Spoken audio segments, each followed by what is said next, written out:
ढोंडी junction पे आप सभी यात्रियों का स्वागत है। यात्रीगण कृपया ध्यान दें, गाड़ी संख्या 0000414 ढोंडी एक्सप्रेस जो कि चोलीपुर से होके लहंगागंज के रास्ते बेलाउज नगर जाती है। सब सुख भरल बाटे है अंगनैया, हम बन घर रहुआ बानी बम्बैया।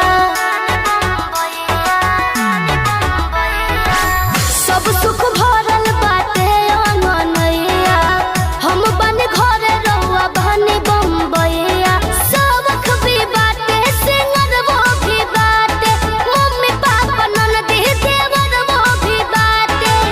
बहुत सवाल दिल में चलता, एगो रउए नु कमी खोलता, एगो रउए नु कमी खोलता, एगो रउए नु कमी खोलता। हमरा ना चाही सोना ना चाही सितारे, कि हमरा ना चाही सोना ना चाही सितारे, बस तू हमर रह हम रही तुहार।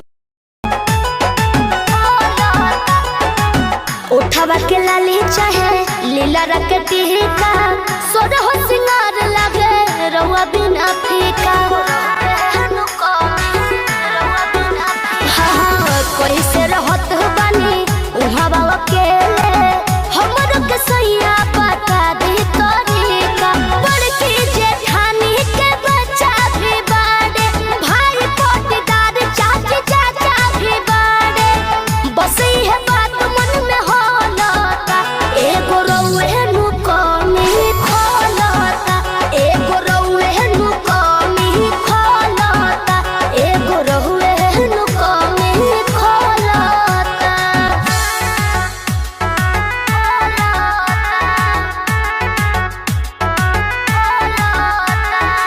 अरे हमार जाने मन अर्ज कैले बानी गौर फरमाई हो कि तोहरा से इतना प्यार करीले कि कहियो साथ ना छूट पाई, कि तोहरा से इतना प्यार करीले कि कहियो साथ ना छूट पाई। तोहके भूले से अच्छा होई कि हमर सांस रुक जाई। अनहर अभी बानी हम कनिया, कहिले न कुछ रखे जत के जवनिया। हाँ, से जिया पे सुते जब जातनी अकेले,